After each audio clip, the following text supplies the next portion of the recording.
Rebonjour.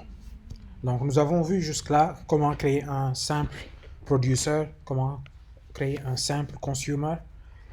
Et là, nous allons voir comment s'assurer que quand nos consommateurs vont reprendre du service, c'est-à-dire l'application a été down, vous l'avez relancée ou quelqu'un d'autre l'a relancée, qu'elle ne soit pas obligée de refaire tout le boulot, c'est-à-dire commencer à traiter les messages depuis le début.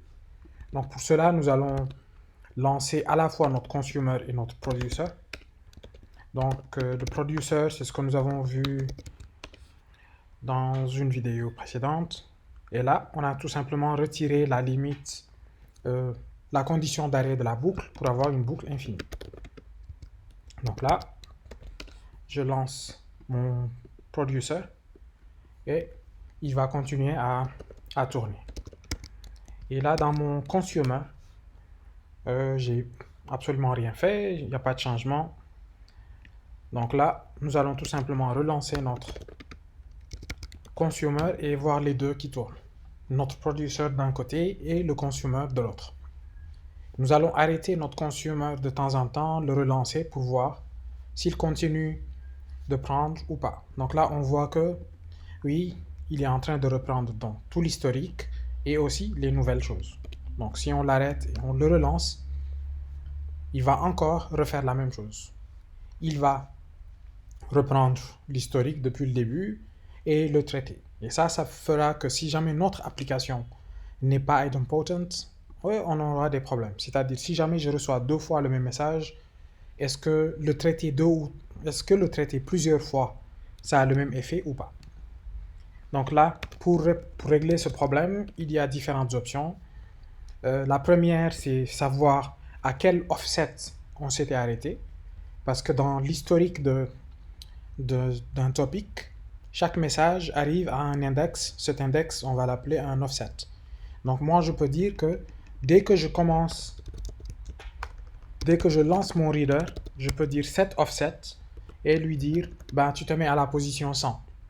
Donc je sais que de 0 à 99, ce sont des choses que je vais ignorer, que je ne vais pas utiliser. Mais suivre ce offset n'est pas toujours très simple.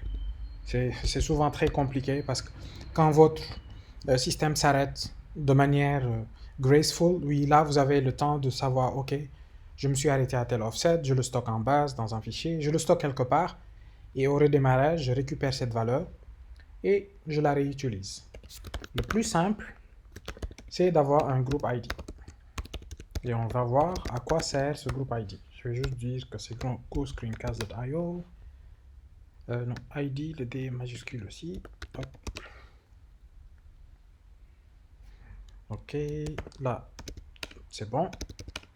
Donc, je vais relancer encore mon application et voir ce que ça donne. Hop, allez, on y va un peu plus vite.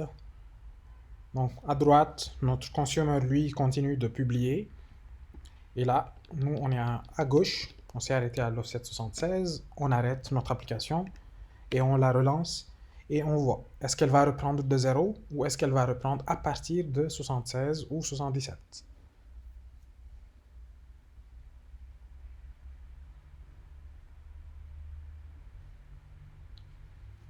Hop, hop, hop, hop. On aurait pu accélérer un peu notre fetch, mais ça, c'est des choses que l'on verra plus tard.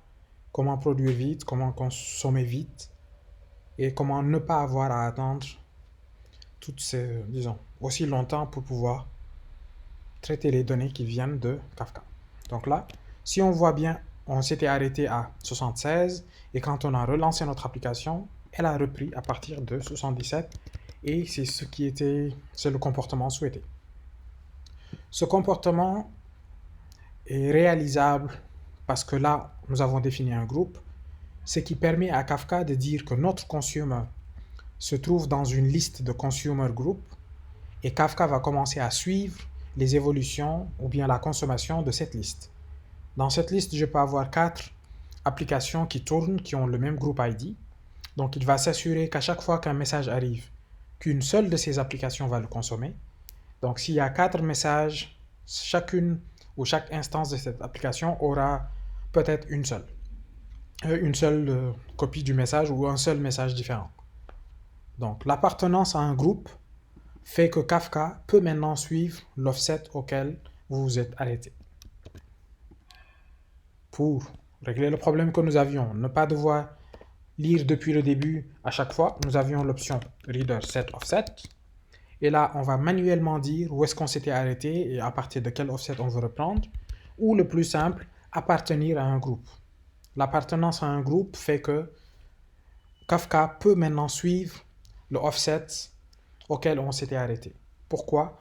Parce qu'à chaque fois que l'on consomme un message, on va commit. On va dire Kafka, sache que moi j'ai reçu ce message et je l'ai traité avec succès. Et par défaut, là je vais juste afficher la doc. Commit. Donc là, le commit interval, par défaut, il est à 0. Ce qui veut dire que mon consumer va par défaut toujours dire à Kafka qu'il a fait, qu'il a consommé, qu'il a consommé, qu'il a consommé. Donc Kafka peut me suivre. Mais comme le dit dans la documentation, quand un groupe ID est défini, là, on peut avoir un commit interval différent de 0. Mais tant qu'on n'a pas de groupe, ça ne sert à rien de définir cette valeur. Si ce n'est pas très clair, ce n'est pas grave. Ce sera plus clair au fur et à mesure que nous avançons.